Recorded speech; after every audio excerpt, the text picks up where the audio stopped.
I'm 89 years old, and I need to tell you about the 71 years I spent in a cage that had no bars.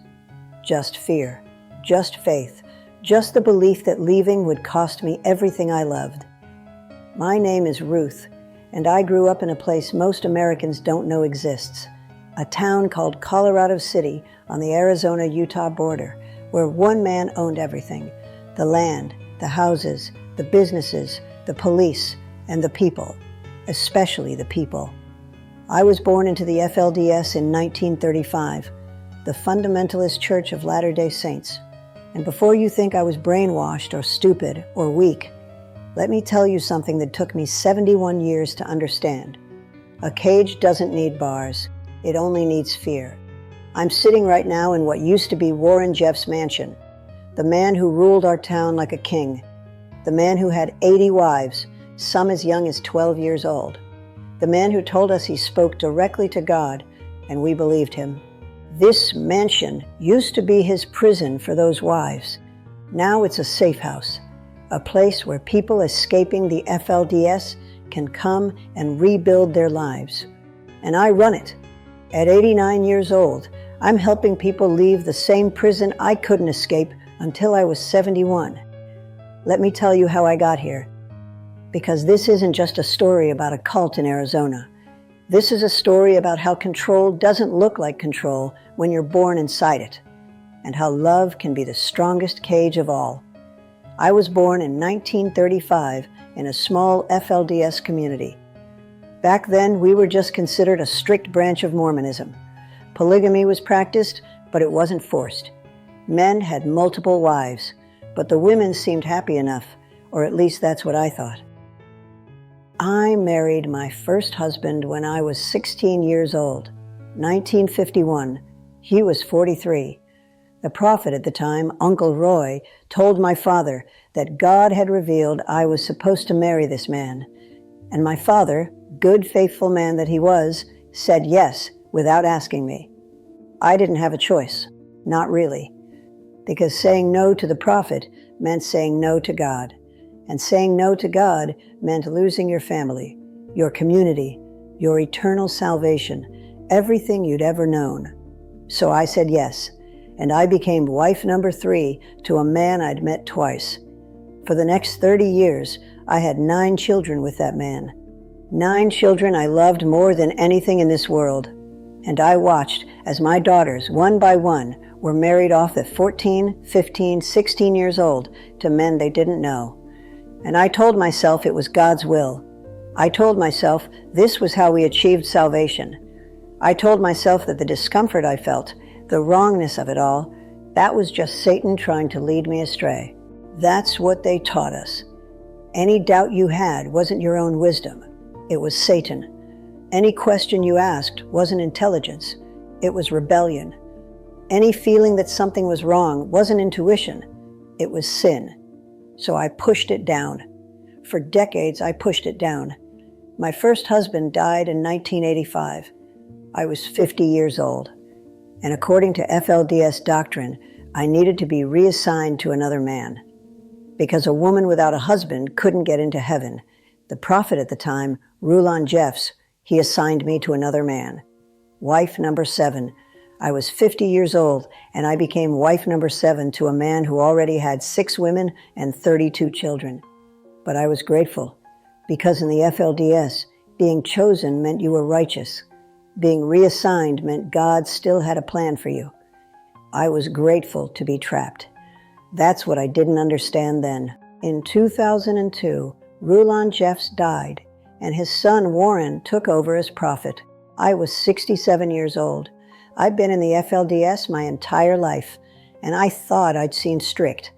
I thought I knew what control looked like. I had no idea. Warren Jeffs changed everything almost immediately. First, he banned laughing, said it was frivolous. Then, he banned the color red, said it was the color of sin. Then he banned music that wasn't religious. Then books, then television, then any contact with the outside world. He started calling people up at random times and testing their faith. If your phone was off, you'd failed the test. If you didn't answer immediately, you were rebellious. He tapped everyone's phones so he could listen to every conversation. We didn't know that then. We thought God was telling him what we'd said in private.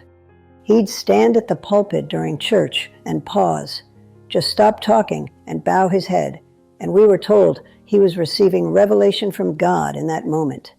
Direct communication. And then he'd tell us what God wanted us to do. Looking back now, at 89, I realized what he was doing. He was watching us, watching to see who looked convinced and who looked skeptical. And the skeptical ones would be punished later. But at the time, I believed. We all believed. Because what's more powerful than believing someone speaks for God? In 2003, Warren started reassigning families. If a man displeased him, Warren would take his wives and children and give them to someone else. Just like that. Families torn apart, children taken from their fathers. And the men accepted it because Warren said it was God's will. Women too. I watched women get reassigned to new husbands, and they went willingly, because refusing meant you'd never see your children again. That's when I started to see the bars on my cage. Not clearly, not all at once, but little glimpses, little moments where I thought, this doesn't feel like God. This feels like control. But I still didn't leave, because my children were still in. My grandchildren were still in, and leaving meant losing all of them. In 2006, Warren Jeffs is put on the FBI's most wanted list. He was arrested, child sexual assault, rape, dozens of charges. And I remember thinking, good, now things will go back to normal. Now someone else will be prophet. But they didn't go back to normal. Because even from prison, Warren kept controlling us. He wrote letters, he made phone calls, he gave commands, and people obeyed because he was still the prophet, still God's voice on earth.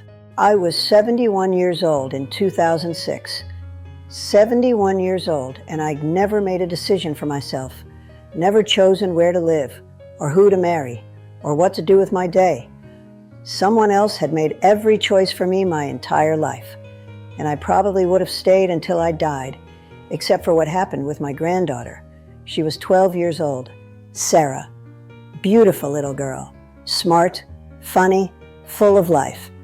And in 2006, Warren Jeffs called her father from prison, told him that God had revealed Sarah was to be married to Warren himself, to be his 65th wife, 12 years old.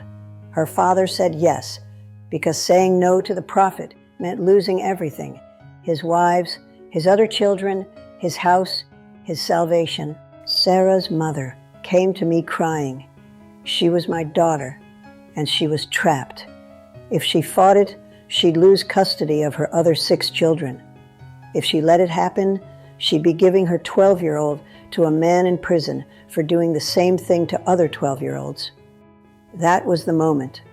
71 years I'd been in that cage, and that was the moment I finally saw the bars clearly. This wasn't protection. This wasn't salvation. This was a prison, and I helped build it by staying silent. I told my daughter we were leaving that night, and she looked at me like I'd lost my mind, because leaving meant we'd never see the rest of our family again. My other children, my other grandchildren, everyone we loved. I said if staying means watching Sarah get raped, then I choose leaving. We left that night, my daughter, Sarah, and me, 71 years old, and I was finally leaving the only home I'd ever known. We drove to a house on the edge of town, a family that had left the FLDS a year earlier, and I knocked on their door at 2 a.m. and said, "We need help." They took us in, called organizations on the outside, got us lawyers, got us housing, got us into therapy, and for the first time in my life, I had to make my own decisions. What to eat, what to wear, where to go, who to talk to, everything. It was terrifying, because nobody had ever taught me how to think for myself. I'd spent 71 years being told what to think, what to believe, what to do, and now I had to figure it out on my own. The first year was the hardest year of my life, harder than any of my marriages, harder than any of my childbirths, because I had to learn who I was without the church telling me. And I had to grieve. Grieve the loss of my other children who chose to stay. Grieve the life I believed in for 71 years. Grieve the version of myself who'd been so sure she was doing the right thing. 6 of my 9 children still won't speak to me. 18 years later, they're still in the FLDS, still believe Warren Jeffs speaks for God, even though he's in prison for life. Still teach their own children the same things I was taught. And I see them sometimes, in town, at the store, and they look right through me like I'm not there, like I'm dead. That's what happens when you leave. You become dead to everyone still inside. But 3 of my children did leave eventually. And Sarah, my granddaughter, she's 30 now. She has her own life, her own choices, and she's never been forced to marry anyone, and that makes it worth it. I'm 89 years old now. I live in what used to be Warren Jeffs' mansion, the place where he kept his wives locked up. And now it's a safe house, a place where people escaping the FLDS can come and heal. I help run it. I counsel the women who come through. I help them learn how to make their own decisions, how to think for themselves, how to see the bars on their cage. Because that's the thing about cages. When you're born inside one, you don't know it's a cage. You think it's home. You think it's safety. You think it's love. And the people keeping you there, they're not monsters. They're your family, your friends, people who love you and want what's best for you, or at least they think they do. That's what makes it so hard to leave, because you're not just leaving a religion, you're leaving everyone you love, everyone who loves you, everything you've ever known. But here's what I learned at 71 years old. Freedom is worth that cost, because there's a difference between protection and control. Protection gives you choices. Control takes them away. Protection wants you to be safe. Control wants you to be obedient. And when you can't leave, when you're not allowed to question, when every doubt is labeled as sin, that's not protection. That's a prison. I see young people now, and I see the same patterns everywhere. Not just in cults, in relationships, in jobs, in families, in political groups, in social media echo chambers. Someone tells you what to think, who to trust, who to fear, what information you're allowed to see. And if you question it, you're punished, you're shunned, you're canceled, you're cut off. That's how it starts. Not with obvious control, with love, with belonging, with the promise that if you just follow the rules, you'll be safe, you'll be saved, you'll be special. And before you know it, you're in a cage. And the scary part is, you might not even know it. So here's what I want you to understand. Here's what took me 71 years to learn. If you don't think for yourself, someone else will think for you. And they won't have your best interests at heart. They'll have their own. If you can't leave, you're not protected. You're trapped. If you can't question, you're not faithful. You're controlled. If your community punishes you for doubting, they're not keeping you safe. They're keeping you compliant. I spent 71 years in a cage I didn't know was a cage. And I only got out because I finally asked myself one question. If this is really about God, why am I so afraid? Fear shouldn't be the thing keeping you faithful. Love should. Joy should. Choice should. If fear is all you have, you're not in a religion. You're in a prison. I'm 89 years old. I help run a safe house in a mansion where women were once imprisoned. And every single day, I talk to someone who's trying to escape their own cage. And you know what I tell them? Leaving will cost you everything you know. But staying will cost you yourself. I lost 6 of my 9 children, 30 of my grandchildren, my home, my community, everything I thought mattered.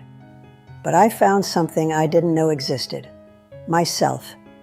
At 71 years old, I finally met Ruth, the real Ruth, not the obedient wife, not the silent mother, not the faithful follower, just Ruth, a woman who could think her own thoughts and make her own choices and ask her own questions without being told it was sin. And that woman was worth losing everything for. If you're watching this and you're in something that feels like a cage, even if it looks like love, even if it calls itself family, even if everyone says it's for your own good, ask yourself this: can you leave? Can you question? Can you say no? If the answer is no, you're not protected. You're trapped. And here's the truth that nobody tells you. The cage doesn't unlock from the outside. Only you can open it. And it's terrifying and it's painful, but you'll find yourself. And that's worth more than any cage that promised to keep you safe. I'm 89 years old. I escaped at 71. And these 18 years of freedom have been worth more than the 71 years I spent trapped. Because a life lived for yourself, even a short one, is worth more than a lifetime lived for someone else's idea of who you should be. If this story means something to you, share it. Not because I need the attention, but because someone watching might be in their own cage and not know it yet. Leave a comment and tell me what cage you escaped from, or what cage you're still trying to leave, because you're not alone, and it's not too late. I did it at 71. You can do it now. The clock is ticking. Your life is happening